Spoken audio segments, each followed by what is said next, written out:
une vidéo un peu séparée parce que Clémentine a été testée positive au Covid.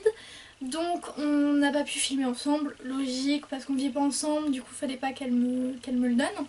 Donc on fait une petite vidéo on my shelf, donc c'est pratique parce qu'on a chacune besoin de notre bibliothèque pour le concept. Je vous explique avant que Clémentine le fasse. Vous allez choisir sur Instagram le nombre, avec le nombre de bibliothèques qu'on a maximum, le nombre d'étagères que nous avons maximum et le nombre de livres que nous avons par étagère maximum. Vous avez choisi, donc vous nous avez donné les trois nombres. Donc par exemple vous avez dit l'étagère, la bibliothèque 1, donc celle-ci pour moi, l'étagère 4, donc celle-ci, le livre 5, donc ce serait celui-ci, et je vais donc vous le présenter, vous en parler, etc. Bon voilà, je crois que j'ai tout expliqué, à moins que Clémentine veuille dire quelque chose, donc on va un peu alterner les plans entre elle et moi, et puis on peut dès à présent commencer. Coucou, ici la Clem du montage qui vous informe que Laurine et moi, on a tout fait à l'envers puisqu'on s'était pas vraiment mis d'accord avant. C'est-à-dire que moi j'ai commencé par les propositions les plus anciennes, les premières propositions qui nous ont été faites et j'ai été du plus ancien au plus récent. Et Laurine, étant allée sur Instagram, a utilisé les propositions les plus en haut physiquement sur l'application, quoi, jusque celle d'en bas, ce qui faisait l'inverse de ce que j'ai fait moi. Donc pour faire une vidéo, enfin pour faire le montage, il a fallu intervertir le sens de l'une ou de l'autre. Donc, il y a des fois où il y a l'une de nous deux qui va dire un truc du style bon bah je vous le présente pas parce que je l'ai déjà fait tout à l'heure. Ou qui va faire allusion à un truc qui s'est passé avant. Oui, mais non. De votre point de vue, j'avoue, du point de vue de la vidéo montée, ça sera pas forcément dans le même ordre. Donc soyez pas surpris, ça fait un petit peu bizarre, mais promis, on parle de tout et vous n'avez rien loupé. C'est juste, c'est pas forcément dans le bon ordre. Ou alors, on va faire des allusions d'une vidéo à l'autre. C'est-à-dire que il y a un moment où je vais dire, bah, je ne vais pas vous en reparler, j'en ai parlé juste avant, et ça sera peut-être dans une autre vidéo, enfin dans l'autre version, l'autre partie de la vidéo. Bref, je m'embrouille, mais je pense que vous avez compris, je suis désolée pour cette interruption, mais au moins ça permettra de rendre plus clair certains trucs un peu curieux de la suite. Alors pour commencer, de la part de Morganor avec 2 O sur Instagram, la bibliothèque numéro 3, donc moi elle est derrière vous donc vous pouvez pas la voir. Sur l'étagère numéro 7, donc 2, 3, 4, je reprends du 0, 5, 6, 7, très bien. Le livre numéro 15, donc je reviens. Le livre numéro 15, donc cette bibliothèque, la troisième pour moi, c'est la bibliothèque manga et la bibliothèque PAL, donc tous les livres que je dois lire. Donc ça c'est un livre que j'ai déjà lu, c'est Wolf Garland Black Prince de Ayuko Hata aux éditions Kurokawa. C'est le 11e tome, donc c'est le 3e que j'ai, parce que moi j'ai commencé à partir du 9e tome. C'est l'histoire d'une fille et d'un garçon famous qui commencent à faire semblant de sortir ensemble peut-être. Je sais plus trop pourquoi, j'aimais beaucoup les dessins, j'ai essayé de vous en trouver des mignons, mais j'aime trop. Je trouve qu'ils sont trop beaux. Et du coup, quand je lisais des mangas, j'adorais cette série, que j'ai pas fini d'ailleurs. Mais je l'aimais beaucoup, c'était un concept que j'adorais, c'était mignon, un petit shoujo, romance, tout ça, donc beaucoup aimé. Je vais archi bien vous parler de ce livre. C'est une blague. Il s'agit ici les plus beaux contes de mon enfance, illustrés par Paul Durand, avec dedans Cendrillon, La Belle au bois dormant, Le Chat botté, Le Petit Pousset, Podane, Riquet à la houppe, et apparemment il y en a d'autres. Je ne l'ai jamais lu, et pourtant il est pas dans ma palle, pour la simple et bonne raison que c'est un trimestre où j'avais pas eu le temps, j'avais pas la tête à ça, j'en sais rien ce que j'ai fichu, mais j'avais pas acheté le livre France Loisir, et j'avais la flemme de leur renvoyer celui-là pour en commander un autre, du coup je l'avais juste payé en ligne celui-là. M'en fous un petit peu, parce que j'en ai déjà pas mal des livres de contes, donc j'avais pas besoin de celui-là en plus. Mais pourquoi pas, si un jour j'ai des enfants, je leur lirai. Ensuite, la bibliothèque numéro 5, donc 1, 2, 3, 4, 5. Parce que Clémentine a beaucoup plus de bibliothèques que moi. Donc bibliothèque numéro 5, étagère numéro 2, 1, 2. Et le livre 22. Donc je compte pas ceux-là parce que c'est des livres que Clémentine doit récupérer. Donc je vais les retirer. Livre numéro 22. Le tome 22 de cette étagère, c'est Wild Men, saison 1 de Jake Ronover, aux éditions Hugo Poche, donc vous savez que j'adore Hugo. Ce livre-là, je l'ai lu il y a peut-être un an. Pourquoi il y a un marque-page dedans? Pourtant, je l'ai fini. Hein. Donc, c'est une fille qui doit se remettre d'un échec sentimental, donc avec sa meilleure amie, elle l'emmène dans une sorte de ranch de choses où ils vont faire... oui, comme un western où il y a des frères qui les emmènent faire des balades, se changer la tête, montrer le désert, ça doit être le Texas je pense, montrer tout ça, etc. pour lui changer les idées. Et donc c'est une romance avec un des frères et c'est pour ça que c'est une série, donc je pense que les autres tomes ça doit être avec les autres frères. Donc c'est vrai qu'en fait ce concept c'est bien parce qu'on vous reparle de livres dont on vous a parlé il y a très longtemps, dont on vous a parlé qu'une seule fois.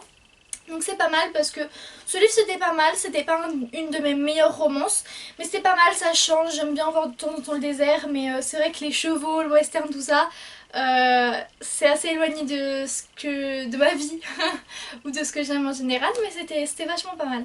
Donc 5 c'est là-bas, 2 c'est là, 22 c'est probablement à portée de main.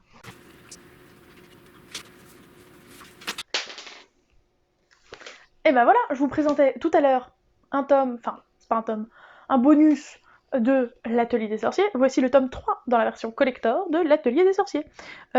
Toujours de Kamome Shirahama, aux éditions Pika. Quoique, après réflexion, je vous ai dit tout à l'heure, mais c'était peut-être trop tôt.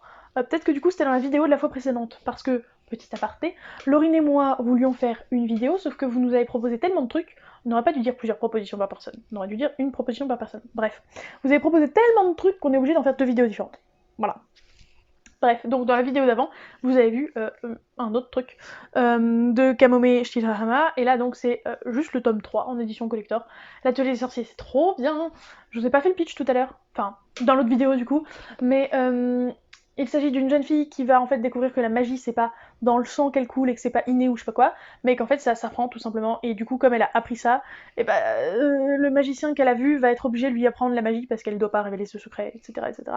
Et elle veut aussi protéger sa mère parce que du coup elle a lu un sort interdit qui a mis sa mère dans un drôle d'état, disons c'est comme ça. Toujours de Morgane, donc son troisième message, la bibliothèque numéro 5 encore une fois, donc c'est toujours celle-ci. La première étagère, donc celle-ci, et le tome 40. Donc là je vais pas en avoir 40, donc je vais devoir retourner à 0. Le tome numéro 40, car je n'ai pas compté les Twilight ici. Parce que je me suis dit que vu qu'ils sont déjà en haut les Twilight, parce que j'ai la nouvelle édition avec le beau packaging coffret et tout, et j'ai les normaux sortis il y a très longtemps, donc je les ai pas comptés, parce qu'ils sont déjà en haut. Mais du coup le 40e tome, c'est Le Destin de l'Épouvanteur, c'est le tome 8, c'est de Joseph Delany aux éditions Bayard. L'Épouvanteur, je vous en ai déjà parlé pas mal, mais pas depuis un moment. C'est de la fantaisie avec un garçon, Tom, qui est le 7e fils d'un 7e fils. Et les 7e fils d'un 7e fils, ils doivent faire une formation, ils sont pas obligés, mais ils peuvent faire une formation pour devenir épouvanteurs. Donc c'est ceux qui chassent les sorcières, les gobelins, etc. Et donc il va faire une formation auprès d'un épouvanteur et on suit ses aventures et c'est trop bien. Donc ça c'est le dernier tome que j'ai, le 8e. Tu dis 7 tout à l'heure, non? C'est le 8e. Et c'est vrai que je les achète pas assez souvent parce que je tombe pas forcément dessus. Puis parfois ils sont... Je sais pas, en soi, ça se lit très rapidement. Et, je sais pas, en vrai j'ai pas d'excuses. Il faut que j'achète la suite.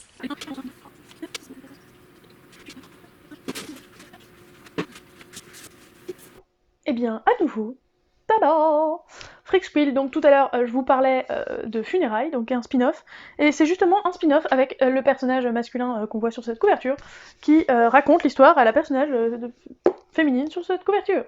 La coïncidence est assez dingue. Donc toujours Freakspiel de Florent Maudou. C'est le 3e tome, Le Tango de la Mort, et c'est aux éditions Ankama. Je vais vous refaire le pitch parce que c'est probablement pas dans la même vidéo, mais sachez que ça me saoule un peu, je vous avoue. Bref, donc on va suivre nos 3 héros, Chance et Xiong Mao et Ombre, je crois que ça s'appelle, qui sont dans une école de super-héros, sauf qu'en fait, en gros, il y a une école de super-héros super bien... comment dire, genre fac américaine trop classe, et l'autre genre fac un peu pourrave, enfin voilà, vous avez l'idée. Et eux, ils sont évidemment dans la pourrave. Bref, et du coup on suit leurs aventures plus ou moins alambiquées et plus ou moins maladroites. Ensuite, de la part de Livre Addict, la bibliothèque numéro 2, donc c'est toujours celle-ci.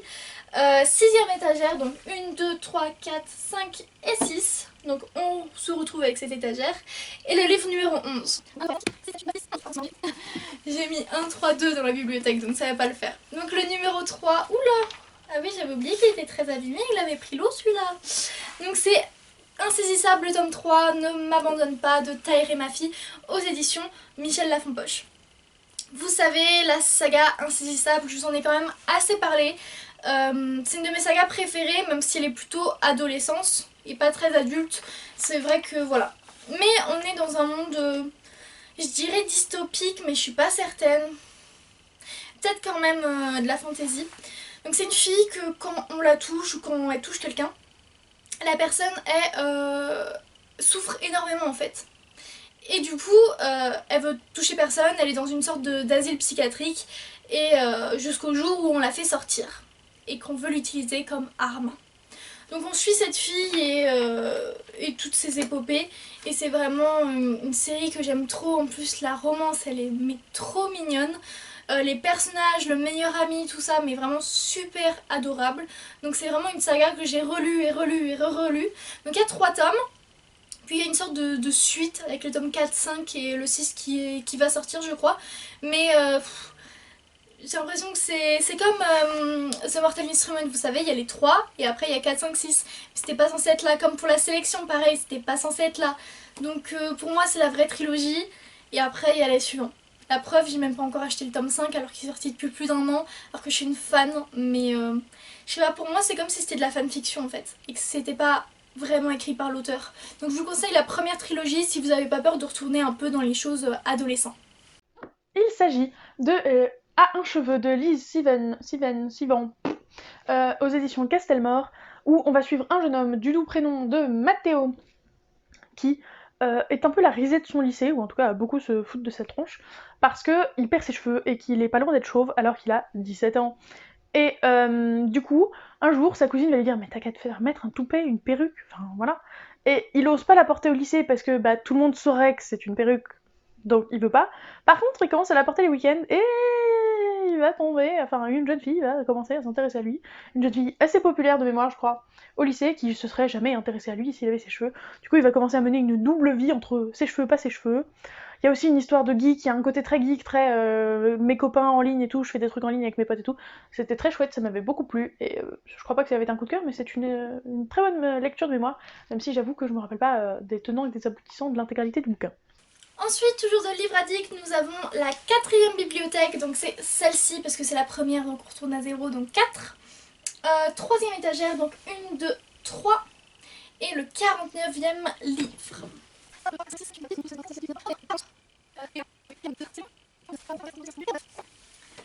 Bon, celui-là, vous le connaissez beaucoup parce que vous l'avez vu partout, je suppose. C'est le tome Before, saison 1. Donc c'est la suite qui vient avant After de Anatode aux éditions Hugo Roman. Donc After, ça a été un moment d'initiation à la New Romance pour beaucoup d'entre nous, dont moi en effet. Bon, pas à la sortie comme tout le monde, mais j'avais lu sur Wattpad bien avant, et c'est un peu ça qui m'a initiée avec 50 Shades of Grey. Ouais, je sais, je suis dans le cliché.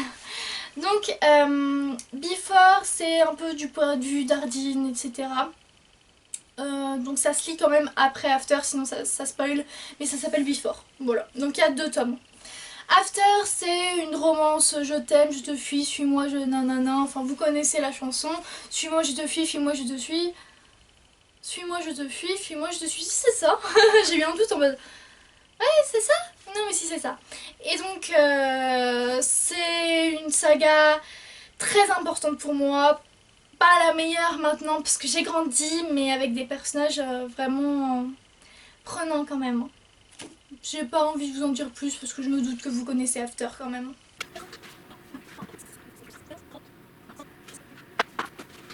Celui-ci, je vous l'ai présenté dans une vidéo top 5 de mes lectures, handicap, hôpital, blessure, enfin vous connaissez mon laïus là. Il s'agit de Je suis là de Clélia Vie aux éditions Le Livre de Poche. Et je l'avais adoré, vraiment, coup de cœur et tout.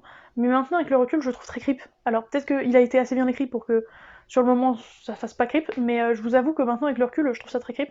Au niveau de l'histoire, c'est une jeune femme qui est dans le coma et un jeune homme va rentrer dans sa chambre d'hôpital par... je sais plus pourquoi, mais il va pas faire exprès. Il s'est planté et il va tomber amoureux d'elle. Et elle, en fait, elle est dans le coma, mais elle entend encore ce qui se passe, elle voit rien évidemment, mais son cerveau fonctionne, ses oreilles fonctionnent. Et du coup, elle va aussi progressivement tomber amoureuse de lui. Et qu'elle tombe amoureuse de lui, bizarre, mais pourquoi pas, alors que lui tombe amoureux d'elle alors qu'elle est dans le coma et qu'il peut pas interagir avec et tout, je trouve ça hyper bizarre. Ensuite, de la part de Morgane, nous avons une autre Morgane. Nous avons la bibliothèque numéro 6, donc 1, 2, 3, 4, 5, 6. La 7ème étagère, 1, 2, 3, 4, 5, 6, 7. Donc la même étagère que tout à l'heure. Et le roman 13. Ou pas roman.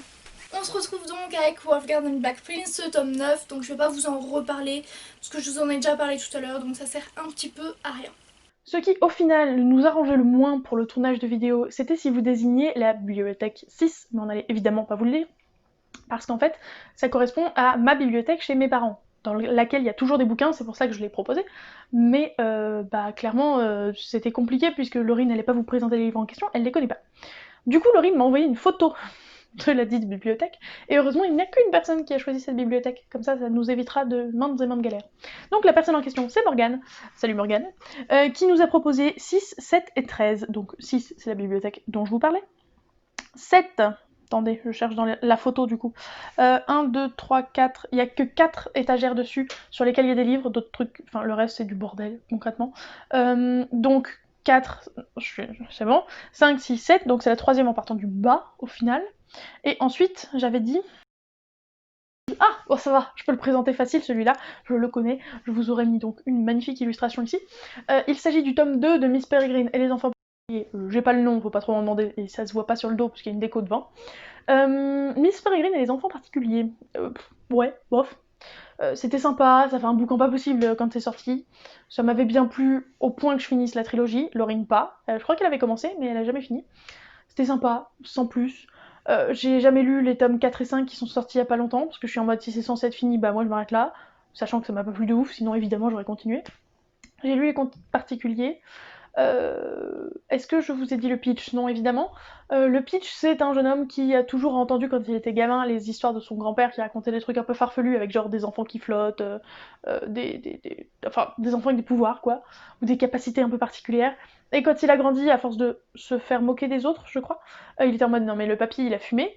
Et au final, son grand-père va décéder sous ses yeux de manière plus que fantastique. Et du coup il va se dire est-ce que le grand-père m'a vraiment dit des conneries? Et du coup il va partir aux origines de son grand-père. Voilà. Et il va découvrir que c'était pas des conneries. Voilà. Et il y a une ambiance un peu sombre, un peu glauque, un peu pesante, qui est très sympathique, mais la trilogie m'a pas assez happé pour que je lise la suite. Voilà. Donc après, la 3ème bibliothèque de Lily, 5ème étagère, 35ème livre, donc encore et toujours la bibliothèque derrière vous. 5ème étagère, donc 1, 2, 3, 4 et 5, donc c'est la pile à lire d'automne. Livre 35, je vous retrouve tout de suite. Ce livre-ci, c'est le tome 4 de Chasseuse de la nuit qui s'appelle Creuser sa tombe. C'est de Janine Frost aux éditions Milady. Donc c'est un livre beat avec une fille qui chasse les vampires. Et comment vous dire, elle en rencontre un plus précisément. Donc c'est romance bitlit, donc dans le monde des vampires, tout ça. J'adore ce livre, même si on voit que je l'ai commencé et que je l'ai pas fini, en effet. J'ai dû lire quelques pages, 20 pages. J'adore cette série, mais c'était pas le moment, du coup faut que je m'y remette. Donc j'ai lu les 3 premiers tomes, et que ce soit les joutes verbales, que ce soit l'univers, la romance, tout est trop bien dans cette bitlit. Donc j'adore vraiment. Dites-moi en commentaire si vous aimeriez que je vous fasse un top 5 des beatlit que j'adore. Donc romance au monde fantastique. Donc 3, c'est là. 5, c'est au-dessus. Ouh, ça promet, c'est mon étagère préférée. Préférée parce qu'il y a littéralement tous mes livres préférés, sauf les Harry Potter parce qu'ils sont hors catégorie.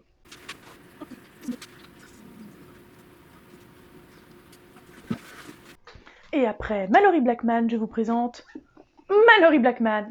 Yes. J'ai lu littéralement que la saga dont je viens de vous parler et Sombres étoiles de Mallory Blackman. C'est les deux seules lectures que j'ai faites d'elle, je crois. Si, il y en a une dernière, mais elle est dans mon autre bibliothèque. Et il a fallu que vous tombiez dessus juste après. Quelle probabilité. Donc Mallory Blackman, Sombres étoiles, aux éditions Milan aussi, je crois. C'est ça. Et là, c'est le mi-chemin parfait entre la science-fiction, style space opéra avec vaisseau et tout le tralala, et une romance. Mais alors la romance, les gars, c'est pas une romance genre où on met sur les, je sais pas combien de pages, 400 pages, à peu près 400. Sur les 400 pages, c'est pas on met 350 pages à sortir ensemble et après les 50 dernières pages, ouh, on est heureux. Non, non. Ça met genre 75 pages à sortir ensemble et après, c'est toute une épopée. Donc je vais pas vous en dire plus. Au niveau du pitch, je me rappelle même pas ce que c'est censé être le pitch de base. Je vais le relire pour vous le faire. Mais je me rappelle juste que c'est une lecture, une bombasse. Et à chaque fois que je le vois en fait dans ma bibliothèque, je me dis pourquoi je l'ai toujours pas lu. Pourquoi? Clairement, le pitch, il en dit pas beaucoup plus, ce qui m'explique pourquoi je me rappelais pas spécialement du pitch, parce que le pitch de base, c'est juste il y avait telle personne dans tel vaisseau qui voulait aller à tel endroit, telle personne à tel vaisseau qui voulait aller à tel endroit, ils auraient jamais dû se rencontrer, ils se sont rencontrés. Voilà, c'est ça le pitch. Autant vous dire que ça n'envoie pas du rêve. Mais si je vous dis que c'est une romance dans un monde SF et une romance très atypique, mamma mia, lancez-vous. Et Laurine n'a pas voulu le lire. Ça me rend ouf, mais elle n'a pas voulu le lire. Ensuite de Lola, nous avons la bibliothèque numéro 2, donc celle-ci, l'étagère numéro 5, donc celle-ci, et le livre 35. Donc le tome numéro 35, c'est Maybe Now de Colleen Hoover, le troisième tome de Maybe Someday aux éditions Hugo Roman. Donc je vous en ai parlé il n'y a pas si longtemps que ça dans ma vidéo spéciale Colleen Hoover, que je vous envoie regarder ici ou ici, je m'en souviens jamais, mais je vous le mets en haut, ou Clémentine vous le mettra en haut. Déjà Colleen Hoover, donc vous savez que j'adore Colleen Hoover, c'est vraiment ma petite autrice de romance chouchou. Et Maybe Now, c'était une très bonne surprise. C'est la suite de Maybe Someday qui est une romance avec son voisin et c'est rempli de monde de musique, etc. Parce qu'ils écrivent de la musique ensemble, donc on a les chansons, tout ça, ça a même été créé, les chansons sont sur YouTube. Donc ce tome-ci c'est la suite, bon c'est moins bien que Maybe Someday évidemment, mais c'est quand même un très très bon livre. Mais vu que je vous en ai parlé il n'y a pas si longtemps que ça, je vais pas m'étendre plus que ça. 2, vous ne voyez pas, 5, vous allez certainement pas voir, et 36, à tout de suite. On est de nouveau tombé sur mon étagère préférée de non-SFFF, et c'était le moins bon de l'étagère mes préférés, puisque il s'agit du Retour de l'aube de Mallory Blackman aux vieilles éditions Milan. De quoi s'agit-il? Déjà, premièrement, petit aparté, j'ai appris il y a pas longtemps qu'il allait avoir un tome 5 de cette série. Mon cerveau a explosé quand j'ai appris ça, voilà, sachez-le. C'est en fait de base une trilogie, et puis il y a un 4ème tome qui est sorti, qui était clairement moins bon que le reste. Donc là j'ai un peu peur pour le 5ème, c'est pas grave. Et donc, je vais pas vous faire le pitch du 4ème tome évidemment, mais je vais vous parler du premier, qui est donc la saga Entre chien et loup, je sais plus si je l'ai dit. Et dans le premier tome, on va suivre Callum et... je sais plus comment il s'appelle elle du coup. Je sais plus, j'ai plus le nom de la meuf, comme ça c'est le tome 4, voilà. Et en gros, ils vivent dans un monde inversé au nôtre. Je m'explique. Les noirs sont tout puissants, sont en haut de l'échelle sociale, et à l'inverse, les blancs c'est de la grosse daube, et ils sont tout en bas de l'échelle sociale. Et on va suivre une romance entre un homme blanc et une jeune femme noire.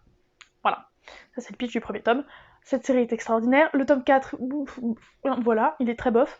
Donc je vous le conseille pas forcément, mais la saga de base, si vous aimez ce genre de truc, foncez parce qu'elle est excellente. Par contre, le tome 5, je sais pas encore, comme je connais pas le pitch et je veux pas le savoir avant de le lire, je peux pas vous dire s'il y a besoin de lire le tome 4 qui était très bof pour lire le tome 5, et si le tome 5 est bien.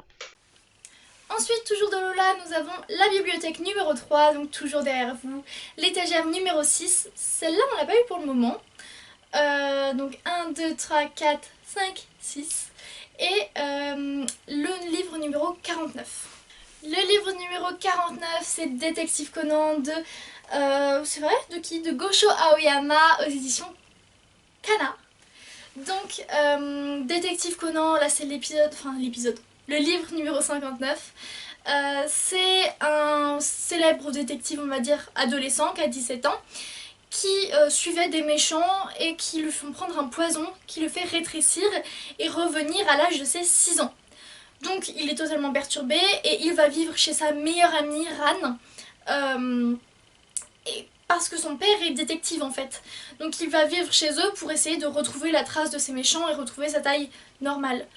Sauf qu'il s'avère que ce détective est complètement nul et du coup Conan, donc il s'appelle normalement... Shinichi, il s'appelle Shinichi Kudo de base et du coup le petit on l'appelle Conan. Et donc, parce que Ran elle est pas au courant, hein, sa meilleure amie. Et c'est lui qui résout toutes les affaires à la place du détective, le père de Ran. Donc vraiment cette saga, j'ai beaucoup de détectives Conan. Donc c'est possible qu'on retombe dessus pendant ce challenge. Parce que j'ai toute une étagère avec juste détective Conan. Donc voilà, c'est vraiment un animé et un manga que j'adore et qu'il faudrait vraiment que je continue. Mais j'en ai déjà 50-60 tomes. Donc c'est quand même beaucoup, mais j'ai pas fini. Donc il faudrait que je continue. 3. C'est celle-là, 6, 1, 2, 3, 4, 5, 6. C'est complètement hors champ. Donc je reviens pour vous présenter le 49e livre de la liste.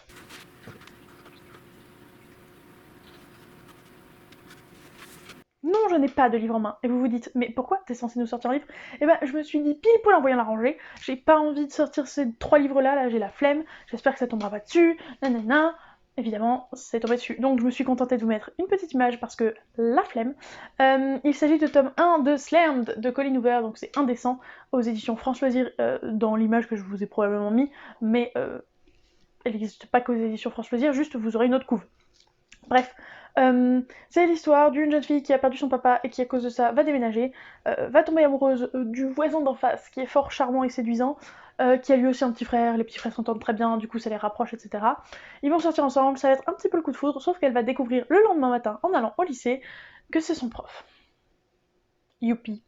C'est le premier Colleen Hoover et c'était déjà de la bombe à l'époque, donc voilà, je peux que vous recommander. Ça fait partie de mes gros coups de cœur de l'année. Et probablement qu'il finira dans mon top de fin d'année si je vous fais une vidéo top de fin d'année. Ensuite, toujours de Lola, nous avons la bibliothèque numéro 4, donc c'est celle-ci. Étagère numéro 4, donc c'est celle-ci. Livre numéro 4, donc c'est celui-ci. Donc c'est Heroes de Battista Tarantini aux éditions Hugo Roman. Ça me fait un peu penser à Wild Man parce que c'est aussi un peu une romance dans le désert. Cette fois-ci c'est en Australie.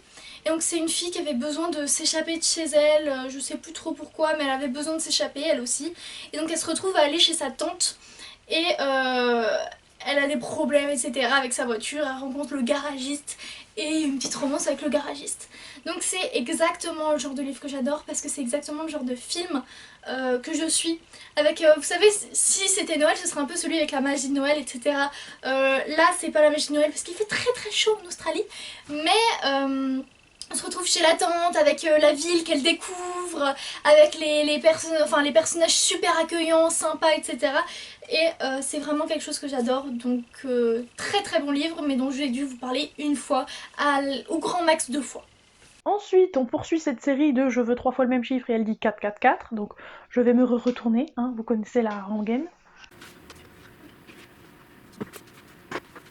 Et il s'agit du préquel de la saga Les Loriens, donc qui s'appelle Les Héritages aux origines de la saga numéro 4 de Pittacus Lore, alors que la saga s'appelle Les Loriens, c'est pas grave. Pittacus Lore alias James Frey aux éditions J'ai lu.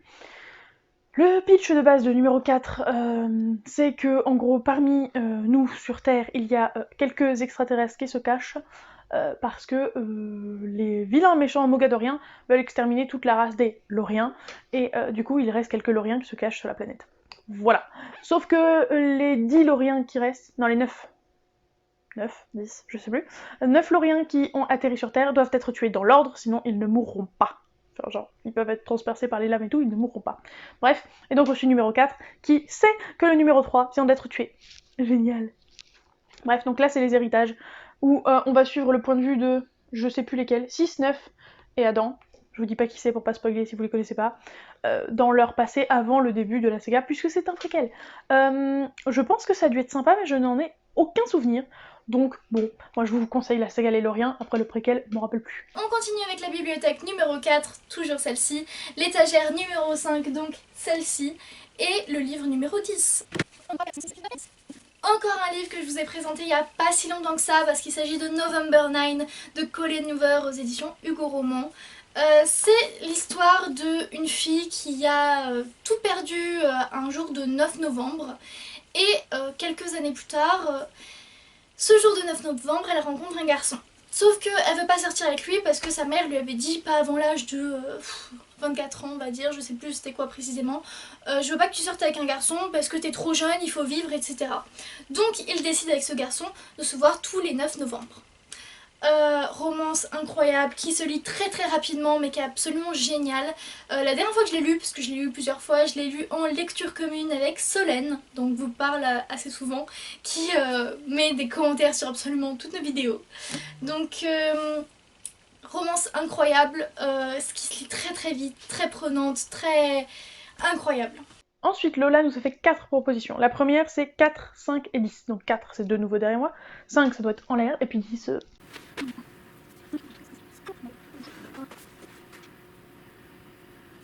Je vous présente une très vieille édition du Livre des Étoiles, le tome 1 KDR, le sorcier de Eric Lhomme, aux éditions Folio Junior, je suppose. Oui, c'est ça, Folio Junior. Qui est une de mes sagas d'enfance que j'ai lu, relu et relu dans mon enfance. Qui, théoriquement parlant, était à mon frère, que je lui ai pris plus ou moins avec son accord, puisque je me suis fait carrément dédicacer le tome 1. Voilà. Très bonne série, on suit un jeune homme qui vit sur une île au large de la Bretagne, peut-être bien. Et en gros, il est un peu sur une île entre le monde qui est le nôtre et un monde où il y a de la magie, de l'imaginaire, etc., etc. Et du coup, c'est un peu genre il y a des chevaliers, mais il y a aussi des magiciens sur cette île. Et ils vont sur l'autre monde où il y a toute la magie, etc. Ils font un peu la liaison entre les deux mondes. J'ai envie de chanter Hannah Montana. Est-ce que je vais me retenir? Je sais pas si ça durera longtemps, mais je vais essayer, promis. Ensuite de My 011, nous avons la bibliothèque numéro 4, toujours celle-ci, l'étagère numéro 2, c'est celle-ci avec le livre numéro 23. Oh là là, un livre dont je vous avais pas parlé depuis très très longtemps, il s'agit de Irrésistible Attraction de Simone Elkeles, donc c'est aux éditions La Martinière Jeunesse Fiction. Est-ce que je vous ai déjà parlé même de ce livre ou est-ce que c'était avant ma chaîne YouTube? Non, j'ai déjà dû vous en parler, je pense. C'est une romance entre... ça se passe au lycée, c'est un mec un peu gang, un peu espagnol-mexicain, truc comme ça. Et un peu pauvre, etc. Enfin bref, une romance un peu le mauvais garçon, gang et tout, qui a pas beaucoup d'argent, etc. Et c'était pas mal, mais un peu trop adolescent pour moi. Alors que c'était déjà il y a pas mal d'années. Ouais non, il y avait mieux mais c'était pas mal et j'avais acheté les 2 premiers tomes. Parce qu'il y a plusieurs frères et je sais plus combien il y en avait. 4 c'est donc derrière moi, 2 c'est probablement vraiment derrière moi, donc peace, à tout de suite.